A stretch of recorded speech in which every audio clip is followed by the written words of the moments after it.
Welcome, everyone, and thank you so much for joining this panel. We have some amazing people that we're going to talk to. Yeah, would love to kick it off. Ashley, why don't we go ahead with some introductions? Okay, sure. Is this on? Yes. Yeah. Okay. Hey everyone, I'm Ashley Attendees. Right now I'm the AIML research director at 26 Technologies. For most of my career, I've led kind of mixed research, data science, ML, and developer teams, leaning a bit more toward the R&D side. I spent about 10 years in the DoD in a research organization. Have been involved with a couple of early stage startups that were very R&D focused, and then now the work that we do is very research focused too. We do a lot of work with DARPA and other government research sponsors. And I will pass it to Olga. Okay, hi everyone. I'm Olga Brigavaya. I'm a vice president of AI at SmartLing. We are an AI-powered translation platform. My entire career has been in natural language processing from day one, early days of machine translation, summarization, sentiment analysis, and so forth, and slowly working my way into more diverse AI. Awesome. And my name is Shelvi Vaklu. I run my company called Shelvi Ventures, working as a fractional executive with early stage startups. Formerly, I was the head of data at a company called Strava, and now I'm also a best-selling author on a book called Self-Advocacy. So with that, let's kick off our topic for today because we have a lot of accomplished people here with us. And I think AI in general is a very hot topic. Everybody's focused on it, everybody's talking about it. But the thing that people tend to focus most on is the technology aspect. And what I'm really curious to learn from both of you is what about the people aspect? How do you find the exciting talent in this field? How do you sort of set them up to build the solutions that we want to build? And Olga, I'd love to start with you. Yes, since I already hold the microphone, I can as well.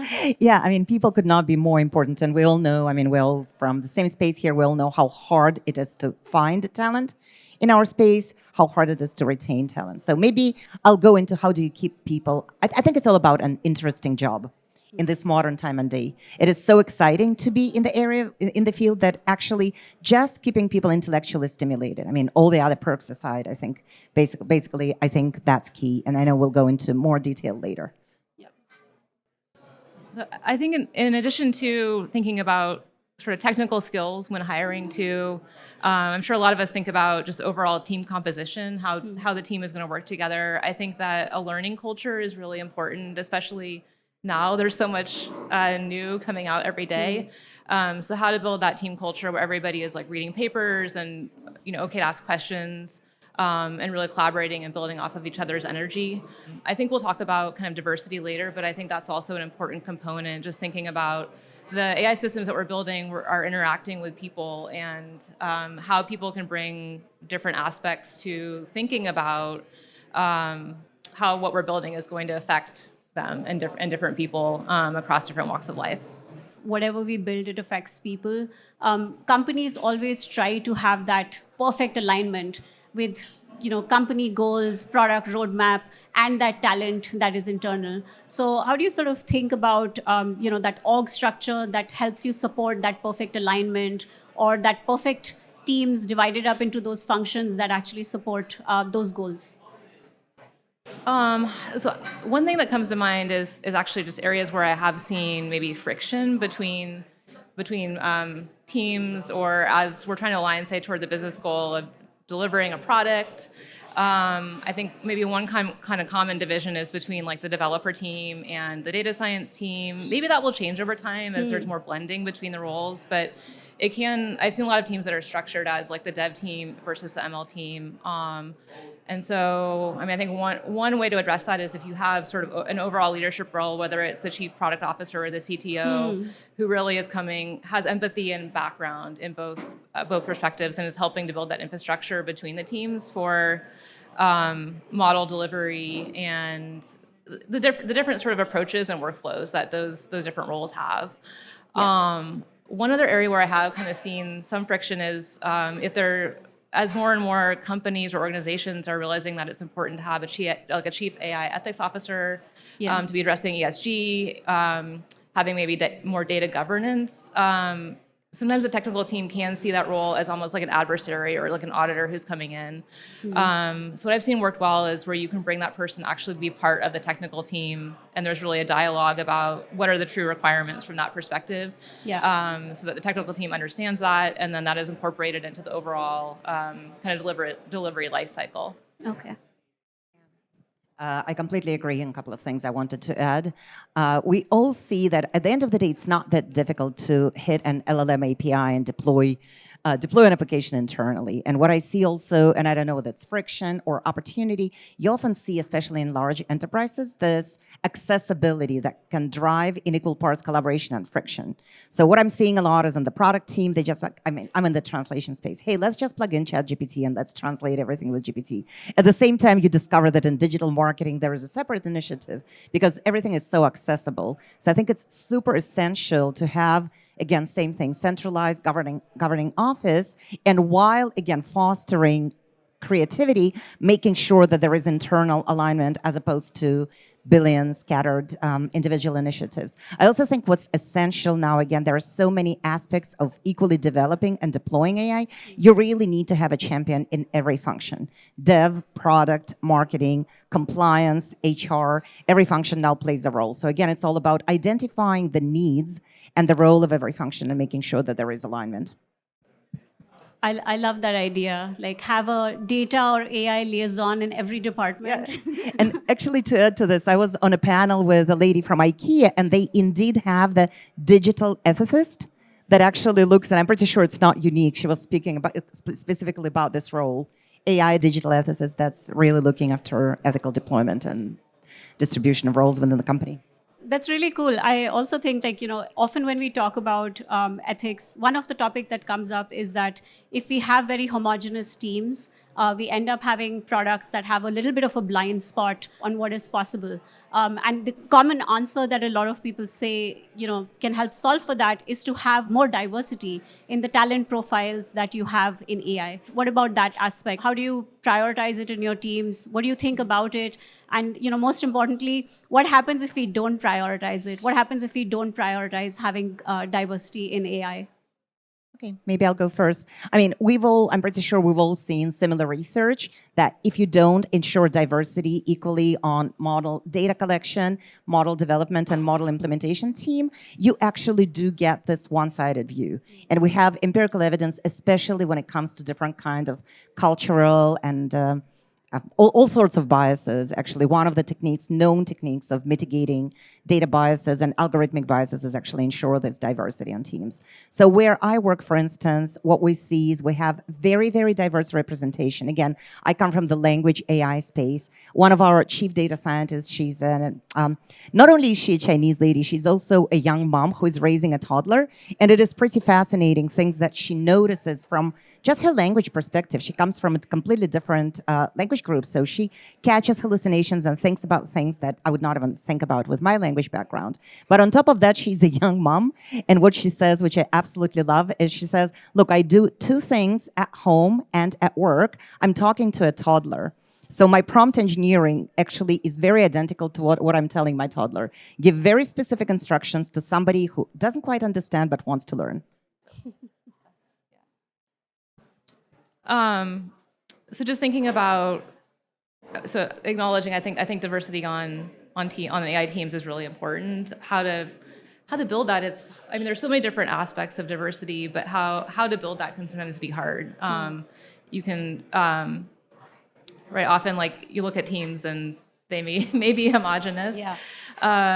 So I personally feel pretty strongly that the hiring manager plays a really important role. And one thing I like to ask when we're interviewing is just some basic question about kind of your question, like how do you think about diversity? How do you think it's going to be, how will it play in your role? And just even that simple question can actually, you can tell if the person has even like thought about this at all. But I have seen where if you have someone who maybe hasn't thought about that, their team as they grow it, especially if you're in like a high growth area where somebody's going to be hiring a lot, you can kind of see how that composition is a certain way over time versus someone who is really intentional and really wants to have that be an objective as they're building their team. Yeah. I'll just leave it at that for now. Yeah. I think another aspect there is also sort of we don't talk about educational diversity a whole lot. Like a lot of job descriptions in AI and data in general, they still sort of require certain types of education. They're not as open to people who've come from sort of a boot camp or self learned background. And I really think, like, if you've excelled in a different field and then you choose to come to AI, like, that's a huge benefit for AI, that you get to learn from an expert in a different field who's also now applying to that area.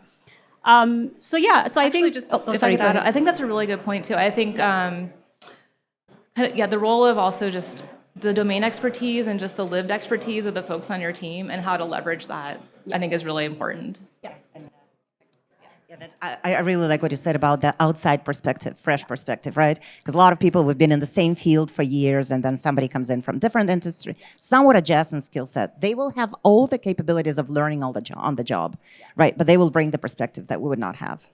Absolutely. So sort of shifting gears from, we've all had a tough time hiring, and identifying the right talent. But for the talent itself, so there are so many people who are, excellent AI innovators, and everybody's pitching to them, like, come work with me, my problems are great, or my company is great.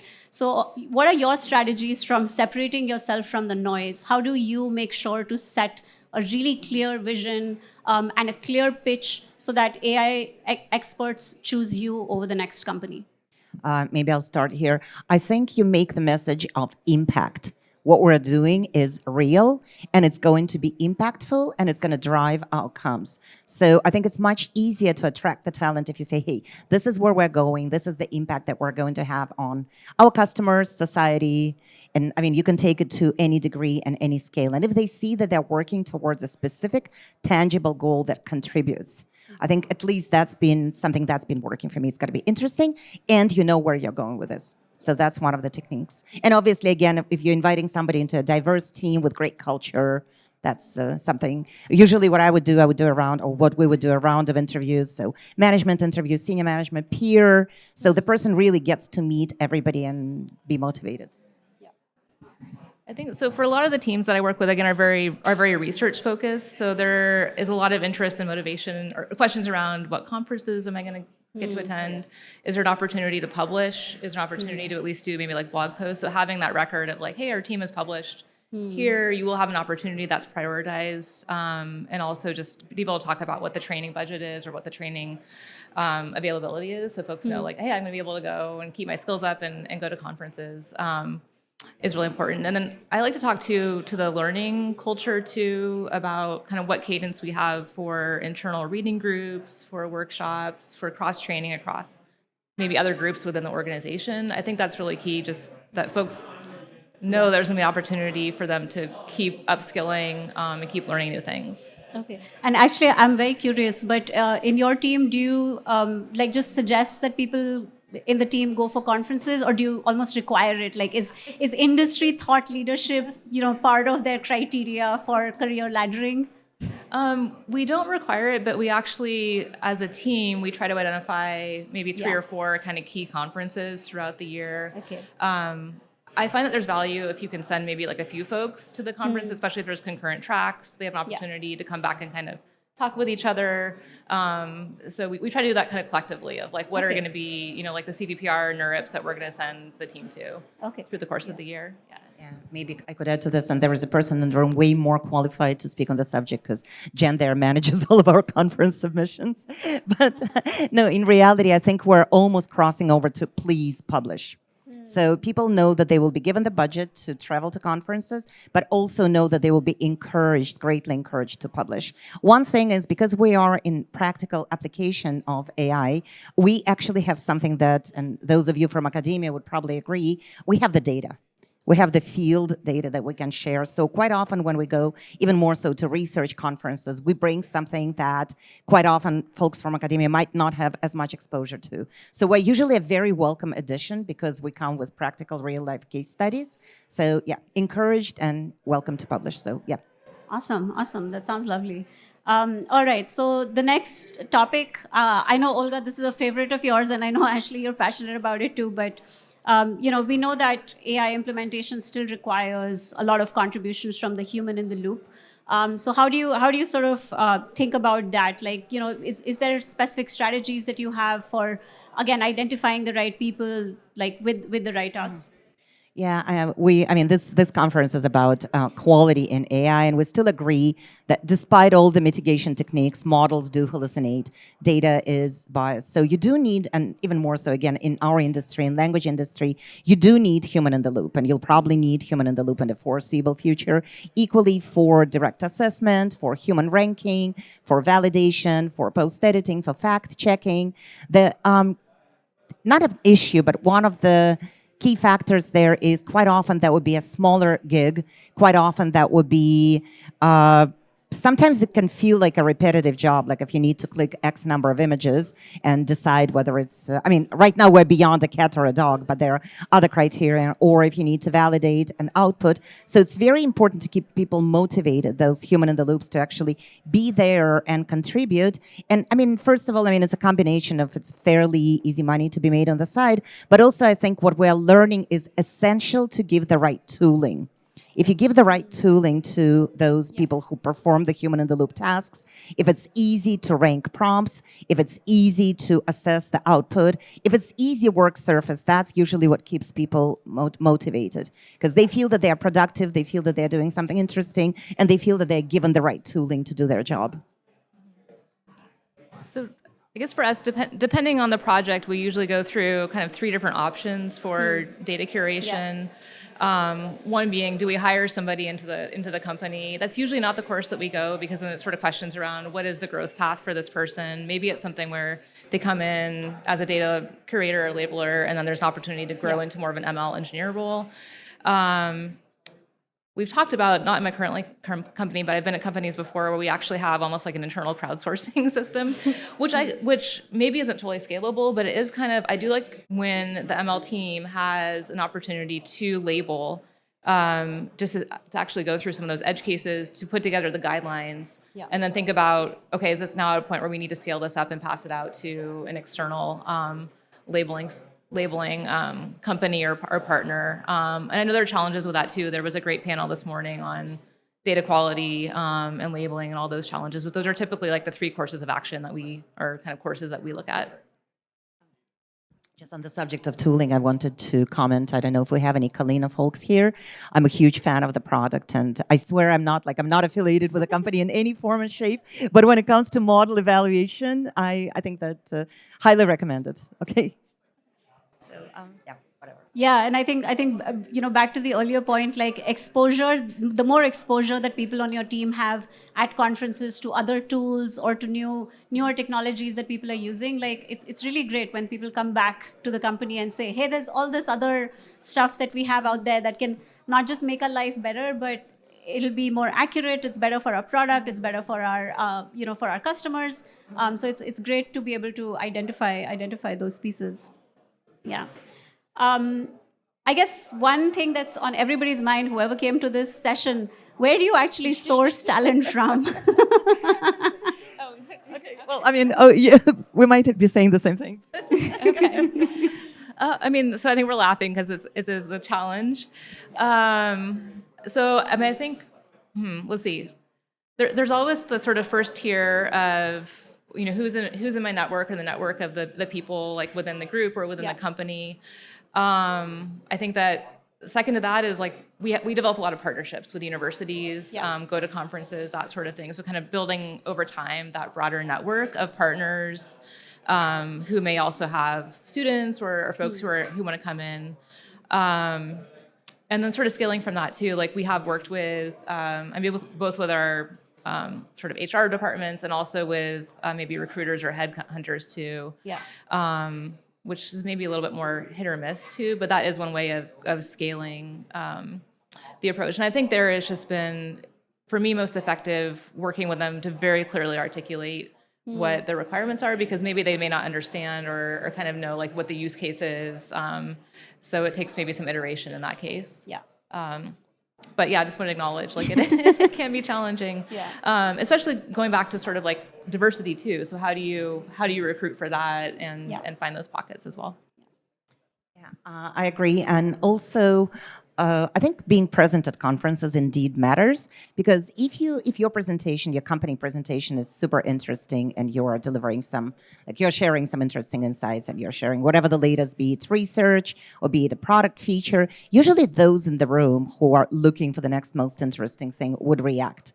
And quite often we would be approached actually like, hey, what you presented really resonated with me. I really want to be a part of this project. Do you guys have anything interesting happening? Same usually applies actually to LinkedIn activity. If the company is posting interesting content and the company leadership is posting interesting content, again, you get followers. Eventually those followers will graduate or will be looking for the next opportunity and they will come. So quite a bit of inbound if you do enough outbound. I think that's what works, and internships always work magic. If somebody comes and looks for an internship, actually, we just hired a couple of interns as FTEs, as full-time employees after their internship. So, but it is hard. I'm not going to say that, you wake up in the morning and, hey, here is your senior data scientist with natural language processing background. No, not quite, but there are ways. Yeah, so my last company like was a consumer tech company, very popular. So I think that was the one time in my career that it felt very easy to hire, because like if people love the product, they will come to you. And like I worked in other, like most of the other companies I worked at were B2B, and nobody wakes up thinking like, oh, I'm gonna I'm gonna see if they have a job for me. So it's I like the idea of like putting yourself out there. Maybe it's projects that even your consumers can work on, or even somebody else can collaborate with. Like those can become spaces where you identify the talent that then comes to you. So once you find that talent, this is an area that is facing very rapid changes. Like there's a lot of stuff changing every day. How do you encourage your team to stay sharp on their skills? How do you sort of keep rejigging the team as needed with the changing environment? And how do you actually grow that talent? Maybe I'll start here. I really agree with Ashley what you said about learning culture. I think it's super important to do internal webinars, internal knowledge sharing. Like, I don't know if you guys are familiar, there's archive.org, which is like a big source of NLP research.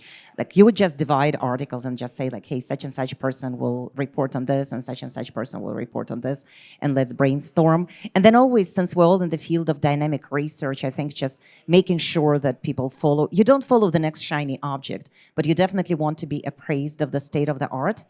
And I think that, again, if somebody's research topic is pretty cutting edge, the rest of the team will learn from them. So I think, again, it's almost impossible. I think many of us probably have been in the situation.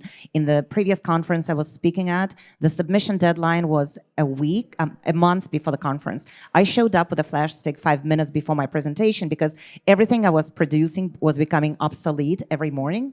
So I think that's just the fact of the matter. So you don't chase, but I think you put just the tracks of these are the topics we're going to be researching and making sure that somebody really goes in depth and can coach the rest of the team. I mean, so yeah, I definitely agree on kind of internal brown bags, workshops, having internal reading group. One thing that has worked, or I found has worked pretty well across a couple different teams, is we call it like a micro sabbatical, where folks can say, here's like a topic that I really want to learn about, and I think it's going to be most effective for me to take a week or two to go research that. And maybe the end product is a white paper or a prototype. At the very least, they're going to present back to the group and share what they learned. Sometimes that's more effective than trying to find a training class, especially for some of these newer topics. And it also gives them like the actual hands-on experience. So that's something that I found, to be pretty effective across our teams. And maybe I could add to this. And also, I think it's very important that the company is willing to invest. And invest, I really mean dollars. I really mean dollars in terms of allocating certain budget for people to take courses, for people to get certification, to be able to expense their books if they decide to buy books. And I think also people stay motivated when they see that the company is really investing time and effort and actual money into their growth. I think that also helps. Yeah, and to your earlier point, like not just invest this for the data team, but like maybe across the company, just to improve Yeah. the education and culture related to the topic, so that even if it's like, hey, product managers, how do you engage with this topic? Designers, how do you engage with this topic? Yeah. And nobody canceled the good old hackathons, so there is always that. Okay. Yeah, so I think you brought up the example of like as you submit new stuff, like it goes out of fashion or something like that. So I think that's one of the components of like how do you actually keep your team motivated? Like this landscape changes very fast. Companies are in almost sort of an AI arms war of sorts, where maybe you're working on something cool in your company and another company gets to it first. Like how do you actually keep talent motivated and excited about what they're building and the solutions that they're bringing forth outside? Well, I think, I mean, from my perspective, it's all about the outcomes. Like if the person developed a prototype and suddenly your automated scores are through the roof, I mean, that's very inspiring, right? When you did something and you really see, hey, I really did something awesome, and you really see that the metrics, like you met all the metrics, that's one place where like people really see the outcomes of what they do. And then I would also say, like, I mean, in my industry, it's a lot of it is about quality, language quality. It's super arbitrary. But when the person sees that or the team sees that their work really turned the dial, move the needle, turn whatever that word, on the customer side, and we see that our customer CSAT goes up, customer satisfaction, and the customer is able to meet their KPIs, that also keeps the team motivated because they did something good for the customer. It really has practical implications. I agree. I mean, I think you mentioned earlier kind of the impact. I mean, in addition to just the continuous learning, I think really seeing what the end value is really motivating. I know for us, again, like we're coming from more of a research perspective, so often that means getting to the end of a project and then it's transition to that customer and really seeing what the operational or the end use is for sure. Awesome. So I think this next topic, maybe it resonates with a lot of people, but how do you keep your team focused on the current projects? Because there's a lot of distractions, there's a lot of shiny objects in the horizon that people may chase after. How do you actually keep people focused? So it is challenging. I guess maybe in some ways it's sort of redundant with what I've already said, is like having those outlets for still like exploring new papers, being able to do some prototyping, some sabbatical, going to conferences, so that there is space for that, and then also thinking about how to bring that back to the current work as well. So it's not so much someone's 100% on the current project and can't spend any time thinking about newer things. I mean, it's sort of a high-level answer, but Yeah. what do you think? I actually agree. I think to a great extent I think it's Google, right, that has this one day for your personal project thing. Yep. I mean, you don't necessarily have the luxury to do it every day, but you can, like somebody on our team, he loves to write like a long esoteric treatise on different topics of natural language. Sure, do it. If you want to do it one day a week, right, every dissertation you want, we'll listen, we'll talk. But then let's just make sure that the other 4 days of the week we actually are working towards team's goals. But it's extremely difficult. It's super hard to stay focused for us as leaders or for the team when like there is a new model released every day or a new method released every day. So what do you do with this? People do get distracted. So I think it's really, again, setting the KPIs. Let's meet the KPIs and let's have fun outside of it. Keep the threshold for the KPIs, and then you earn yourself some time off for the shiny projects. All right. So just to close this out, there's a lot of competition for niche skills. What are your go-to strategies for retaining AI talent? Okay.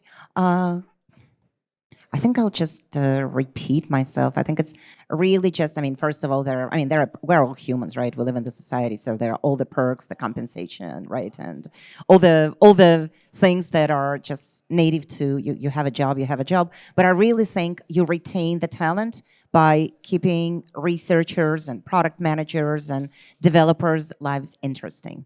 If there is enough to satisfy their intellectual curiosity, I think people stay. That and culture. We all know that people don't leave companies, people leave their bosses quite often, right? And leave their teams. So it's essential to keep that there cannot be any us and them, there cannot be any competition, but that's on us as leaders to make sure that that's fostered. I agree. I mean, I think at this point, just reiterating what we've already discussed. I'm trying to think in terms of, really building that culture where everybody's supporting each other. I think just for folks to be able to see that they can continue to grow throughout their career. One thing I guess we haven't talked about is also if folks do want to take some time to go get a degree or something like that, having support for that in the company, whether they need to take time off to get a full-time degree or do something that's also part-time and they're also working at the same time. So I think it's just identifying those opportunities for continuous growth. As they say, culture eats strategy for breakfast. Yes. Awesome. Well, thank you both so much. This was wonderful, and I appreciate you both sharing your thoughts. And thank you to the audience for just sitting with us. Thank you. Thank you.